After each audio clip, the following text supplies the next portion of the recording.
Assalamualaikum warahmatullahi wabarakatuh. Oke teman-teman, channel ini adalah channel informasi dan edukasi dan bukan ajakan maupun saran finansial teman-teman.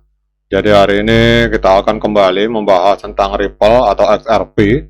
Namun seperti biasa, sebelum kita berbicara tentang XRP, mari hari ini kita berdoa bersama-sama, mohon pada Allah agar kita semua senantiasa diberikan nikmat berupa kesehatan dan juga diberikan keberkahan dalam setiap rezeki yang kita terima pada hari ini teman-teman. Oke teman-teman, hari ini kita lihat untuk XRP mengalami koreksi 2,34% dalam 24 jam terakhir, diperdagangkan di angka 1,18 US dollar teman-teman. Nah, sekarang kita akan lihat untuk beberapa informasi perkembangan dari ekosistem XRP, teman-teman.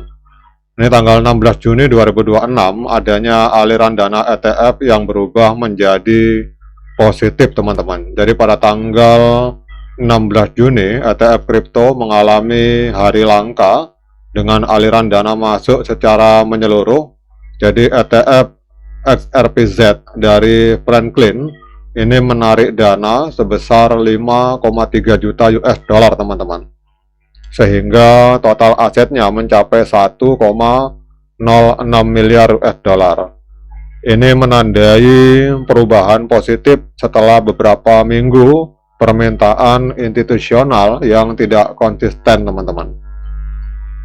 Jadi apa artinya ini? Artinya bahwa ini adalah sinyal netral hingga bullish untuk XRP karena menunjukkan minat institusional yang kuat melalui produk yang diatur yang dapat memberikan dasar bagi likuiditas teman-teman.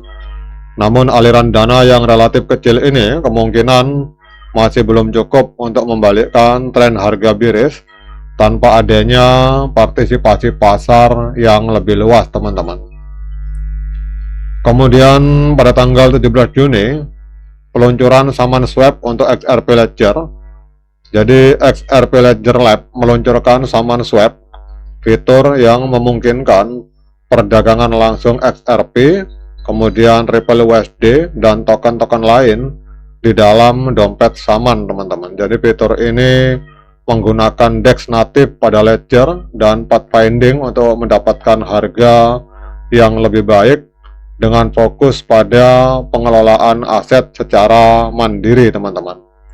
Jadi apa artinya ini? Ini merupakan sebuah kabar baik untuk utilitas XRP karena memudahkan akses ke likuiditas on-chain yang berpotensi meningkatkan volume transaksi dan keterlibatan pengguna dalam ekosistem XRP Ledger teman-teman. Jadi ini adalah sebuah kemajuan nyata dalam membuat jaringan lebih mudah diakses dan memiliki nilai fungsional teman-teman.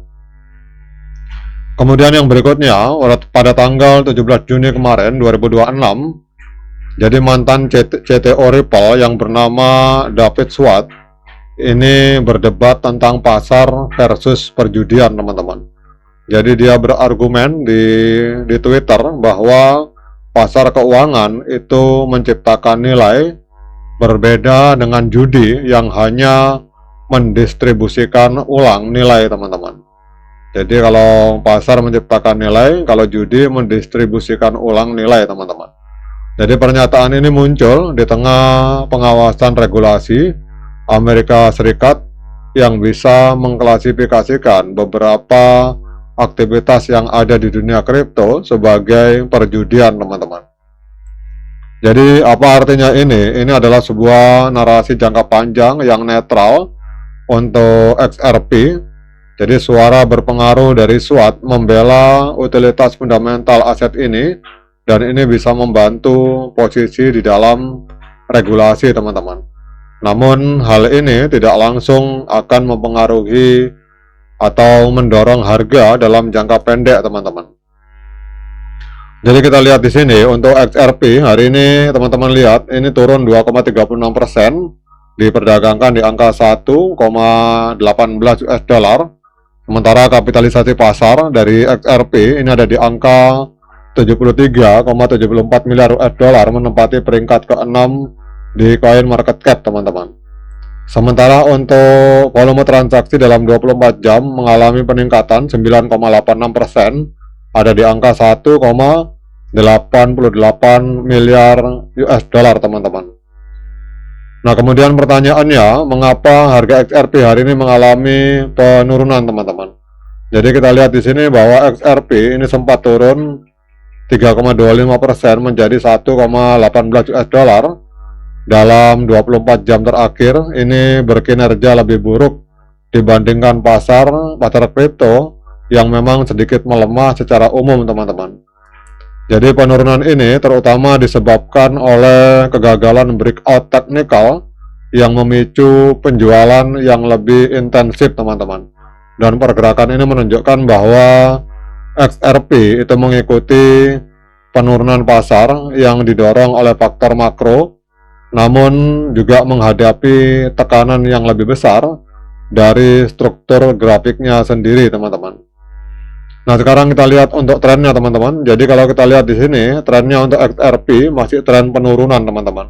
Secara jangka panjang, trennya masih tren penurunan karena harga jauh berada di bawah EMA 200 hari, teman-teman.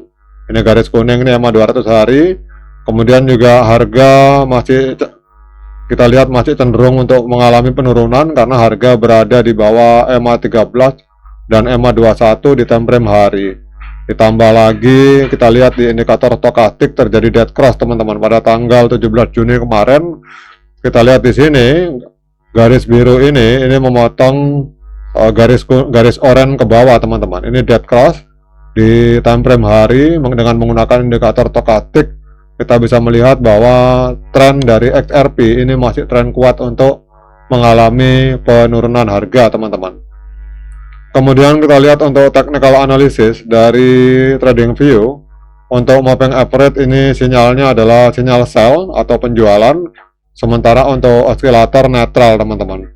Namun kalau osilator kita gabungkan dengan moving average, hari ini kita mendapatkan sinyal sell untuk XRP, teman-teman, karena 12 indikator ini menunjukkan sinyal penjualan, sementara hanya 5 indikator yang menunjukkan sinyal pembelian, teman-teman.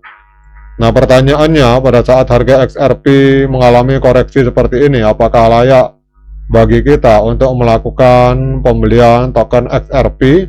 Nah, untuk menjawab pertanyaan tersebut, saya persilahkan teman-teman untuk lakukan dior dan investigasi secara mandiri, karena uang Anda adalah tanggung jawab Anda masing-masing. Oke, teman-teman, demikian update informasi ini, semoga bermanfaat. Sekian dari saya, assalamualaikum warahmatullahi wabarakatuh.